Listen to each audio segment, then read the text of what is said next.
Bonjour à tous, bienvenue dans cette nouvelle vidéo coup de cœur. Aujourd'hui, je vais vous parler du manga Magus of the Library de Mitsu Izumi.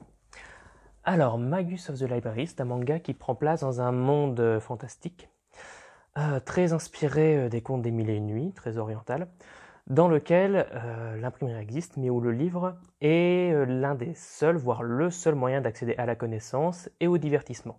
En soi, donc, le livre est un objet de pouvoir, et c'est pas facile d'y avoir accès parce que c'est précieux et coûteux à produire, et il y a aussi une partie de la population qui est illettrée.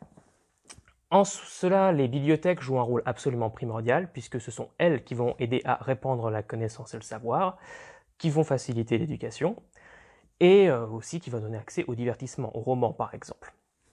On suit l'histoire de Shio Fumis, le héros du roman, le voilà, qui a une vie très difficile dans son village parce qu'il y subit constamment le harcèlement des villageois à cause de sa pauvreté, mais surtout de ses traits physiques différents.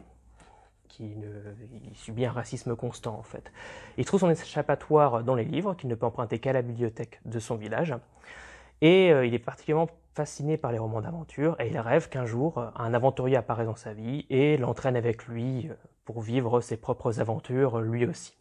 Un jour, il croisera la route de Sedona, un Kahuna. Les Kahuna sont les bibliothécaires dans cet univers-là. Un Kahuna en mission donc, et Shio sera tellement impressionné par le personnage qu'il décidera lui aussi de passer l'extrêmement difficile concours pour devenir Kahuna, ce qui impliquera qu'il quitte son village et qu'il parte en quelque sorte à l'aventure jusqu'à la capitale. Alors, Magus of the Library, vous l'aurez vite compris, c'est un manga où le livre est central. Donc forcément, ça fait jouer notre fibre. Les bibliothécaires aussi sont très importants. En fait, de ce que j'ai pu voir en lisant, c'est presque un documentaire sur le métier de bibliothécaire. On a toutes les phases du métier, la gestion du budget, l'accessibilité à la bibliothèque, l'importance de recevoir du monde, comment diffuser le livre, comment diffuser l'apprentissage aussi. Ce sont des pièces centrales. En fait, si vous êtes un peu familier avec le genre du shonen, vous savez que les valeurs morales sont très importantes dans un shonen. Ce sont des éléments centraux qui vont permettre au héros de surmonter les difficultés. Et ben là, en fait, les valeurs morales de ce manga-là, c'est carrément la charte des bibliothèques, en fait. Donc forcément, ça fait une petite fibre. Si vous êtes féru de livres aussi, c'est excellent, parce que on voit l'importance qu'a le livre en tant que média. Par exemple, certains pays, il y a beaucoup d'ethnies différentes et de pays différents dans Magus of the Library, dans ce monde-là, qui vivent dans une paix assez instable. Et certains qui veulent ébranler cette paix vont par exemple créer de faux documents. Donc les bibliothèques auront à combattre ça, ou encore réduire l'accès à certains livres pour orienter la pensée d'une population via une propagande.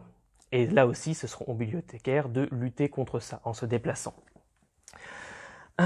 Outre ça, c'est un manga en fait qui fait l'éloge de l'aventure et qui en fait est presque conçu pour les fans de romans d'aventure. Parce qu'au fur et à mesure que Shio progressera, ce manga sera très généreux. On aura des trésors partout, des trésors qui peuvent prendre différentes formes. En fait, le style de l'autrice est tellement beau qu'au fur et à mesure des découvertes, on découvre toujours des choses splendides, que ce soit un très beau paysage, les livres qui sont très bien dessinés, les livres, on pourrait presque les tenir dans nos mains, donc quand on découvre un des livres rares ou anciens, c'est un vrai plaisir.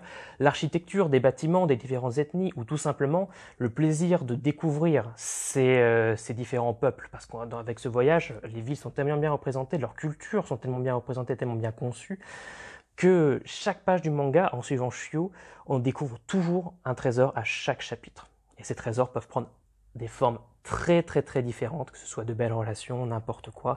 Et en soi, c'est un vrai plaisir pour n'importe quel lecteur de romans d'aventure, parce que c'est vraiment ce qu'on rêve d'atteindre.